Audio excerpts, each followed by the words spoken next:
welcome to the August edition of At the Table.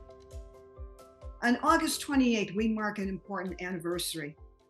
On August 28th, 1955, in Mississippi, Emmett Till, a 14-year-old from Chicago, was lynched and brutally murdered by white supremacists. His story may have been forgotten if not for his mother, Mamie Till Mobley, allowing a photograph of his mutilated body to be taken before his funeral at Robert's Temple Church of Christ, the church in Bronzeville on Chicago's South Side. Joining me now to tell this story as we speak on August 24th, in the week of the anniversary of Emmett Till's death, is the Reverend Wheeler Parker Jr., who's Till's cousin and the last living witness to the lynching. We also have Chris Benson from Northwestern University's Medill School of Journalism, who is the co-author with Mamie Till Mobley of her memoir and co-authored with Reverend Parker their new book, A Few Days Full of Trouble, Revelations on the Journey to Justice for My Cousin and Best Friend, Emmett Till. I met Reverend Parker twice at the White House. The first time when President Biden signed the Emmett Till Anti-Lynching Act, and just a few weeks ago in July, when President Biden signed the Emmett Till and Mamie Till Mobley National Monument Proclamation, which made Robert's Temple Church of God in Christ part of the national park system. And Reverend, one of the things you told me when we spoke in the White House, you said what Emmett did, he gave up a lot, but it helped a lot of people, and he still speaks from the grave. We're speaking to Reverend Parker and Chris Benson in Argo, in Reverend's church that was founded by Emmett Till's grandmother. So welcome to the show, gentlemen. Thank you for being here on this important week. And Reverend Parker, I hope we could start out just in a sense for history, since you were with your cousin Emmett Till at that grocery store in Mississippi where something happened, and then you were with him that night when he was lynched. Could you tell us what happened that day in the grocery store, and then what happened later on? Emmett Till and I left Chicago, and from the time that we left, we were never inseparable. So at every turn his life in Mississippi, we were there together. And there's so many stories have been told about what happened at the grocery store. Were told 30 years before I was able to tell my story, so there are a lot of things that were not true. I'm going to go right to what happened while we were there. We were at the store. Bunch of children, boys and girls, had gathered around and telling stories, playing checkers. So I decided to go into the store to purchase some things, and always remembering that I'm South. My formative years were spent in South. I lived until I was about 8 years old, so I was well indoctrinated on the South and the ways of the South. So I know when I go in the store how to behave, what to say, what not to say. And right away, I was right on it. But while I was in there, I noticed Emmett coming in. We call him Bobo. He's coming into the store, and my heart just kind of skipped a beat. I said, I hope he got it together, because I know in the South, we call it going behind the iron curtain. You could be killed for little of nothing, about nothing. So I was concerned about, did he have a yes sirs and no sirs and no ma'ams and yes ma'ams? Did he have all that together? I left him in the store. Nothing happened at all while I was there. While we were there together, nothing happened. And as I exit the store, my Uncle Simeon, who was 12 years old, was sent in by my Uncle Maurice, who was 16. Usually you have someone to go with someone that's from the North, especially. They kind of, make sure things stay in order. Nothing happened while they were there. Stories have been told what happened in the store, but nobody knows anything about it but the people who told the story. So we're outside the store, and shortly after, Miss Bryant comes out of the store. Emmett, being the jokester and the prankster, loved to make people laugh, never had a dull day in his life. All of a sudden, he gives this wolf whistle. This kid stuttered all the time, but he got that whistle out. And when he whistled, we all could have died right there. We made a beeline for the car, and out of town we go. And that's what happened at the store. Wow. So you're talking about a time in Mississippi that you're familiar with because you were born there. By the Yes. time you came to Argo with your family, you became fast friends with your cousin who lived nearby. And he just was not wise to the ways of the South because he's a kid from the Chicago suburbs. Yeah, right, exactly. When you left, where did you go and what happened later? Well, we all made a beeline for the court. Now it's just dark, 'cause we picked cotton all day, and we all jumped in the car, about 8 of us in the car, and we were anxious. And now Emmett is afraid because he know that he see the fear in our eyes and the apprehension that we were having about what he had done. So we're going down this gravel road, and there's a car behind us, and everybody's saying, "Someone, they're after us, they're after us." And so my uncle sped up, and we jumped out of the car, ran through the cotton field. The car went right on by, and we realized that no one was after us. So when we regrouped at the edge of the road, there's a girl named Ruth there. Ruth said, "Look, this is not over. I know those people. You're going to hear some more from this." So Emmett asked us not to tell my grandfather. It's on a Wednesday. Of course, we decided that we wouldn't tell my grandfather. And that ended that. So we thought maybe everything was okay, but we knew that he had violated a very serious sodomity. And someone would say, how could that be serious? If you didn't live during that time and experience that type of life, you have no idea what I'm talking about. You can only have an imagination. But we knew you could be killed for a reckless eyeball. And he whistled at this lady. And that was a great, great violation, great violation. Could you take me to the night of the lynching and how it unfolded?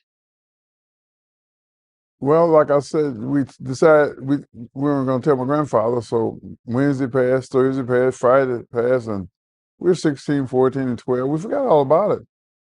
Then early Sunday morning, I guess it was about 2:30 in the morning, I heard people talking. I said, man, they're talking about what happened at the store.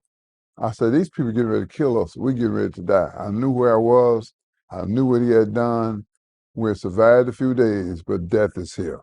I could feel death. I said, we're getting ready to die. So, of course, being very religious, strong in the faith, our church was very strong. In the church I pastored now, started Emmett Till's grandmother's house in 1926.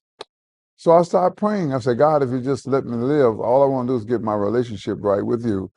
And I'm shaking like a leaf on a tree, and as dark as 1,000 midnights, and I'm stretching my eyes, don't know where they are. All I hear voices coming. And it was a large former landowner's home, screened-in porch, 2 bedrooms right off the porch. Grandfather not knowing what room we were in, so they started coming my way first. You could hear, but you couldn't see.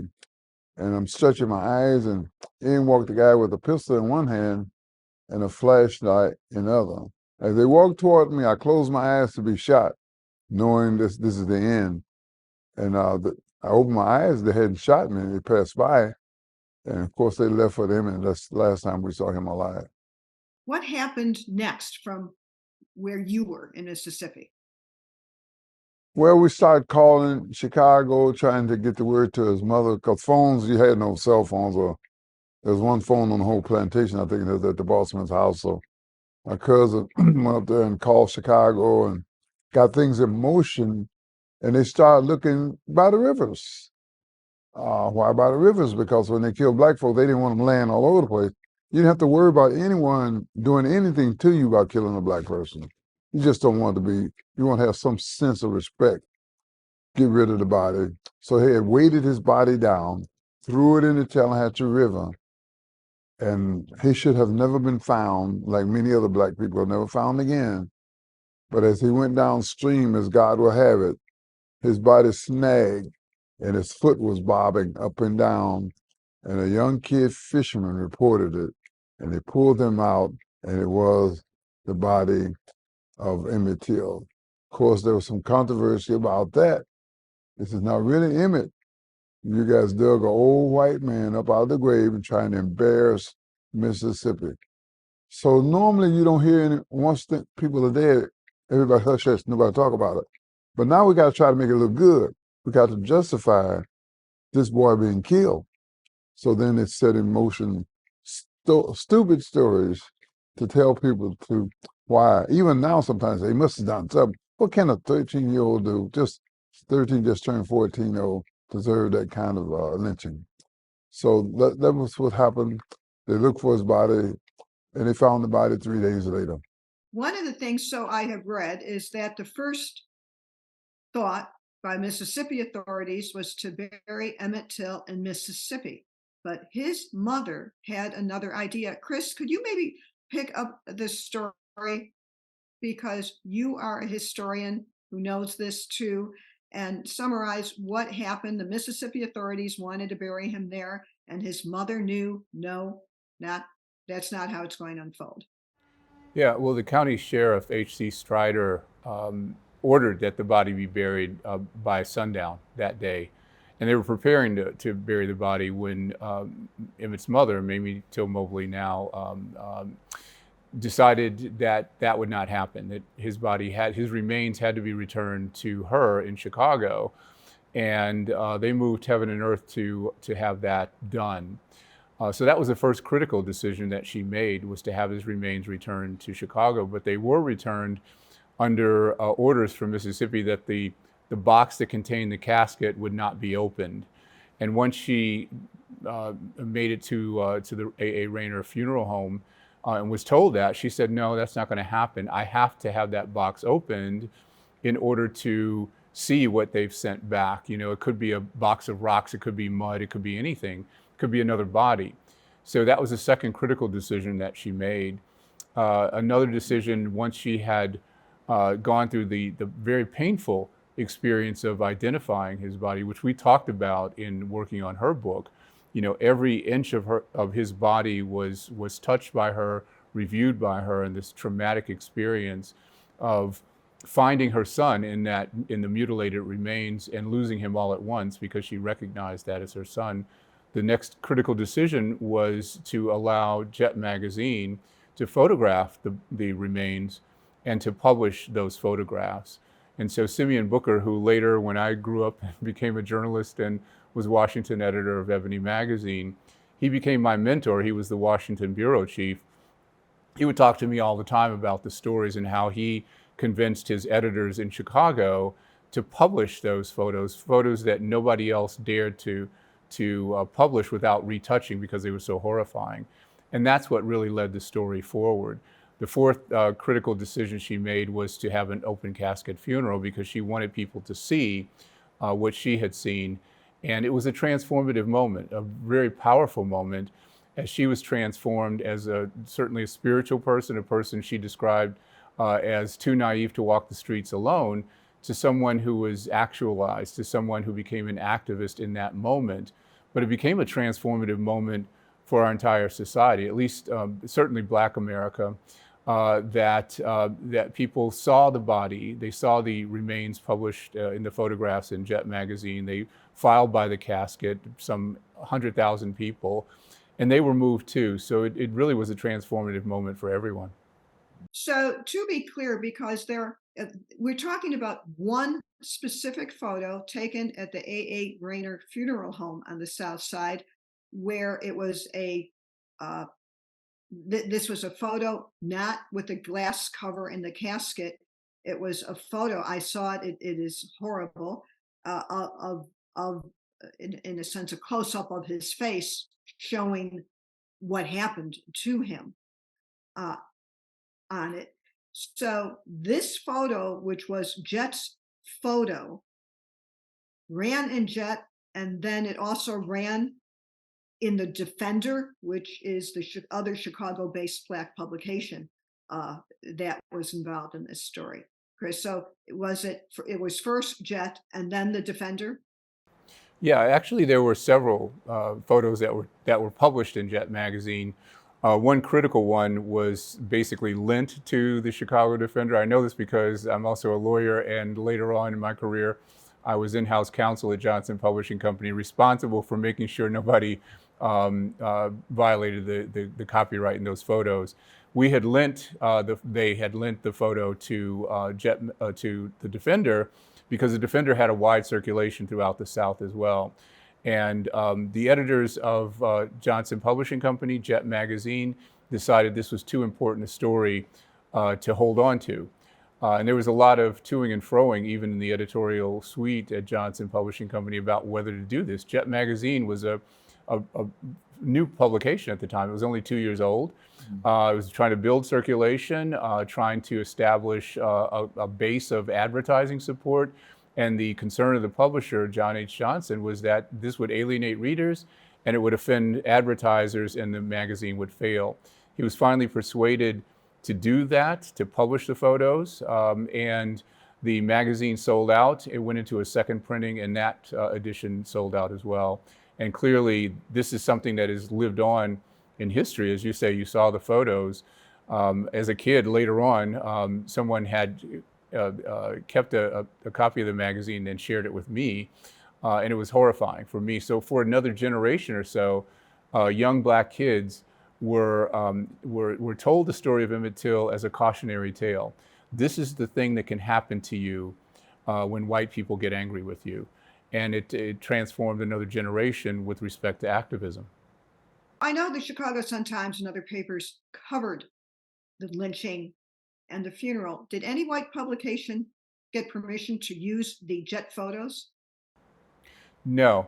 The photos that were published in other newspapers and later in magazines were photos that were taken at Robert's Temple Church of God in Christ from the balcony at the time, and they were touched up. The photos were taken of the glass enclosed casket, and his face was touched up so that you couldn't see the horrors of what had been done to this once beautiful kid. So white publications, well, the AP, I think, put that photo out on the wire, and some publications, including the Sun-Times, did run it because everybody was moved by this. This was something that didn't just affect African Americans at the time, it affected everyone who was exposed to it. And so the editors of your paper decided to publish it as well. But in that softened version, again, the sensibility of the audience was a concern, I'm assuming, because of the way it was dodged. But the historic impact was the photo of Till not in the casket, not through the glass. That speaks to the power of a photograph in this particular situation, because it validated the claim that this was a brutal act of murder. One of the things that President Biden said on July 25th in signing the proclamation, making Robert's Temple Church of Christ and those two sites in Mississippi, one the river and the other one I'll get to in a moment, Biden said, the story of Emmett Till and the incredible bravery of Mamie Till Mobley helped fuel the movement for civil rights in America, and their stories continue to inspire our collective fight for justice. The late civil rights icon, John Lewis, the congressman from Georgia, who led the March on Georgia, said that Emmett Till was the George Floyd of his day. So site one in this monument, the three monuments that Biden created, is Robert's Temple Church of Christ in Bronzeville. There's already been a sign put up in front of it by the Park Service. The second is the Tallahatchie River. The third is the courthouse in Mississippi, where the two men accused of killing Emmett Till were quickly acquitted in a trial, only to a few weeks later tell Look magazine in an interview where they ended up getting paid that they did it. Reverend, when you saw that unfolded in real time, what was that impact on you? I think not only the picture unfolded, but the article by Look magazine and the way they portrayed Emmett as a monster of a man who was not human, who disrespected this white woman. I got a letter the other day And like I said, I read your book, and you finally make Emmett sound human. 68 years later, America portrayed Emmett and for 30 years very strongly, saying that he got what he deserved. So now, at this time, people like Biden and others who have that fire in their belly to stand up for what's right and do what's right, we're getting a different slant of that. I was impacted by the picture, of course, but the words impacted me more. Because I knew this guy. I lived next door to him. We did things together. We went together. And I feel so helpless to read this article. How can I counteract that? Now I am getting chances like now and with other periodicals to be able to counteract it or kind of soften or tell the truth. That's all we want is the truth. We went through an extensive analysis starting, more than 20 years ago with Mamie Till Mobley's book, and then continuing now looking at the archives of the writer of that magazine piece and how he was trying to pitch the story at first to the NAACP as an expose on racism, didn't get anywhere that way, and then wound up pitching it to the white supremacists in Mississippi as a way to push back against civil rights. So an incredible amount of data that we were able to go through to see how this person humanized the killers, the writer, William Bradford Huey, humanized the killers and in effect demonized Emmett Till. And as Rev has said, made it seem like he asked for it, like he said something or did something to deserve what had happened to him. There's nothing he could have done, first of all, as Rev has said. But if you understand, what we've talked about Emmett, that he had a horrible stutter and could not possibly have said all the things that Carolyn Bryant Donham said that he said in the store, and is recently even depicted in the most recent movie, which is not true. So there are all these mischaracterizations that trouble the family.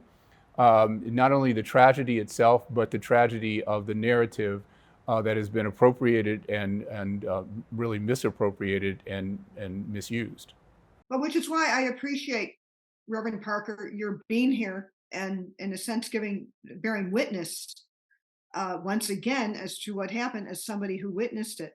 You wrote in your book, both of you, the story of Emmett Till is about racism and it's about racist atrocity, no doubt about it. But what all this shows is that it mostly is about power. White power in America and the desperate need to hold on to it by lynching anybody who stepped out of their place. That was your assessment of what happened with these two killers and how the story, as you're saying, Chris, did not unfold. But one of the things that is important in in creating this monument is that it, so often in the telling of the story, it's about Emmett Till, and I've written plenty of stories about it, and I focused on Emmett Till. But what we're doing now, as history gives us a chance to, in a sense, self-correct, is giving Mamie Till Mobley her due. As you write, Mamie Till Mobley always wanted the truth to be told about the death of her son, what it meant, what it still means. That's a big reason why the proponents of making national monuments out of the Roberts Temple Church of Christ and these other places, that's why it was important to include her name on it.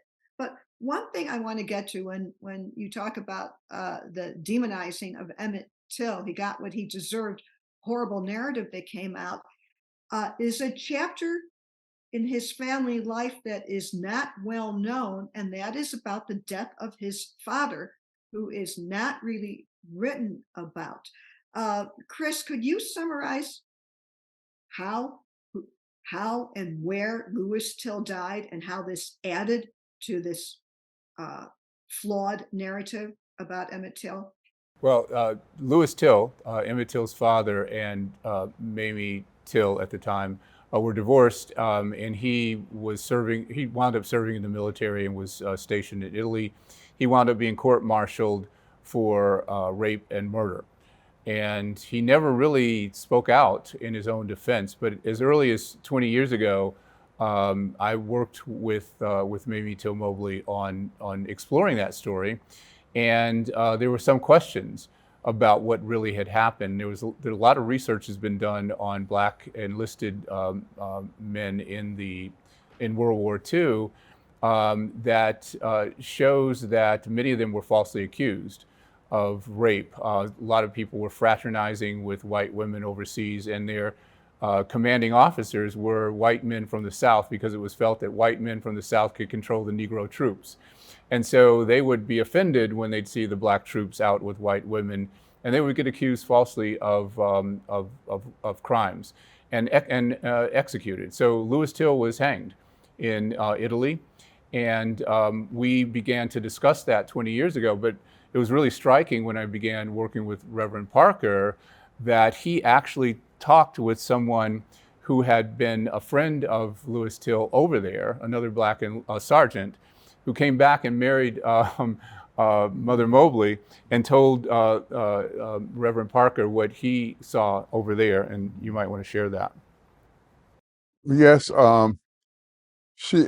Lewis Till was in service with a gentleman from this town as well, and he asked him to go back and take care of his wife. And Lamorris Mallory, who came back and married Emmett Lewis Till's wife, Mamie, said that the captain, which was white, and Lewis was going with the same woman. So there's a whole lot of unclear. When you read the periodicals from people of that time, it's not clear at all. I mean, it's just so ludicrous, and it just needed more investigation. But blacks had no say-so, so they printed it the way it said, the way they wanted to. And it seemed like Lewis was so frustrated by what was going on, he wouldn't even respond. He didn't even respond on his own behalf. He just seemed like he just had let it all hang out and just took what they gave him, and no protests or whatsoever. And we read the court martial documents, and the witnesses never really clearly identified Lewis Till as one of the people who had made the attack. So there were questions about it from start to finish.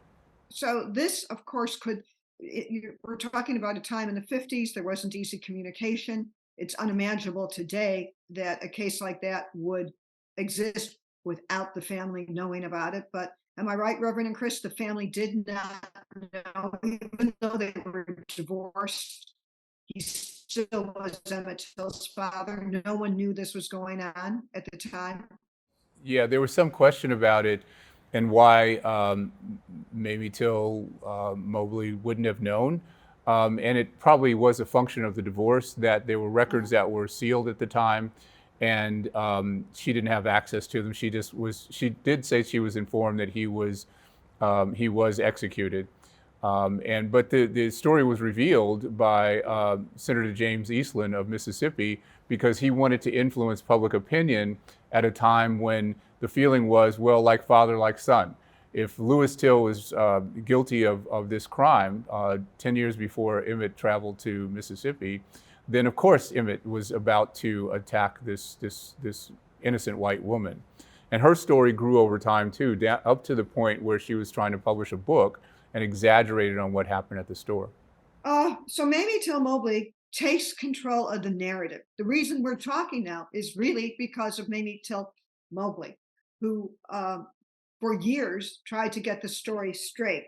For years tried to get misconceptions, the lies, the spin about her son somehow being blamed for his own lynching, to get that story straight. I know that both of you have been involved in many, many efforts to correct the record, to surface the record, get out the record. And there are academic institutions, there are Emmett Till Institutes. But what is the meaning for both of you to bring this to the present, that we now have, in a sense, Emmett Till is coming into his own in the last few years? Certainly the long struggle to get the Emmett Till lynching act, anti-lynching act passed, a crusade of former Congressman Bobby Rush for years, something that now Vice President Kamala Harris worked on for years. And now we have the monuments. I think there's something to be said in this story that it needs to be told and retold, which is why I'm appreciative that we're talking. But with the with Robert's with Robert's Temple Church of Christ becoming a monument, in a sense, puts it on a national park trail that people go to seek out history, just as we have another national park facility in the Chicago area in Pullman that tells the history of that neighborhood and the historic Pullman Porters. First, Chris, and then Reverend, could you speak of what it may mean in the Emmett Till story to have this monument and also within Chicago? Yeah, I think you framed it absolutely correctly, and that is that it's a narrative. In this period of, I guess, for lack of a better way to reference it, e-racism, this is a story that's going to endure. The national monuments and soon national parks will be a text of a story that tells, the story of America, really, because Emmett Till is not just an African American story, it's an American story, and it's a story we all need to know in order to understand the struggle that this country went through to get to a place where we began to respect rights and the challenges we're facing right now and moving forward. At this point, we're on the cusp of a new demographic reality in this country, and clearly people are having some difficulty dealing with that, right? And they're pushing back violently. We need to understand the story of America and the story of oppression, the story of how we have struggled to overcome that. These spaces stand as a text of that story, and it's a text that cannot be censored, it's a text that cannot be banned, and it's a text that cannot be erased, and it'll live on for generations and teach people what this experience has meant.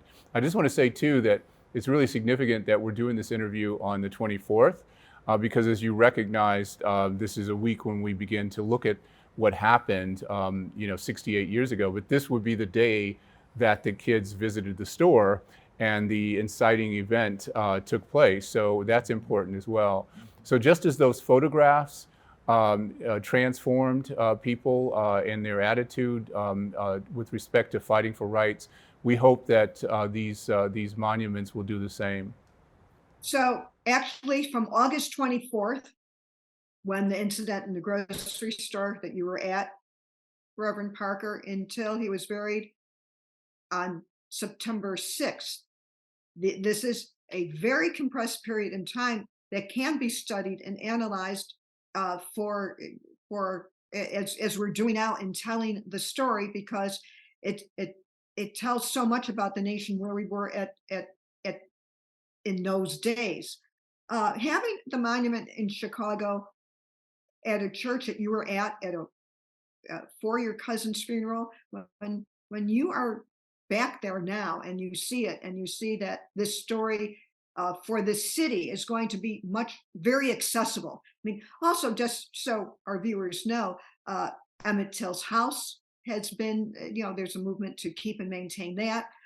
In Argo, you have places named for Emmett Till. So the history is claimed and being reclaimed in Chicago. And in a sense, how would you put it? Is it being capped now with the church getting in the spotlight? I think it's kind of making me think of a saying Martin Luther King said. He said, "Truth crushed to earth will rise again." 68 years later, when we thought the truth would never come, it's coming out. And the real story of Emmett Till, even with the critical race theory, this story will prevail and the truth will be known and truth will be heard. So, and we appreciate the monuments, but I think about how he suffered and the price that he paid. And sometimes you wonder if the pleasure worth the strain. His mother said, "I hope you didn't die in vain." And he didn't die in vain. And like I say, he still speaks from the grave, and a lot has been accomplished because of his life and the way he was taken out, the way he was lynched, and it speaks volumes. And you gentlemen have spoken volumes in telling us about the life of Emmett Till, especially Reverend Parker, for you, who is the last living witness to the lynching, the man who knows him as a boy and and now you as a man in the ministry, influenced with this, bearing witness to this attack. And Chris is a historian and an author yourself. So on this week, where in a month and in weeks where Emmett Till has been in the spotlight, I just want to thank you very much for joining us on this August edition of At the Table. Thank you for your interest in the story and for sharing it with everyone. It's been a pleasure. Thank you much.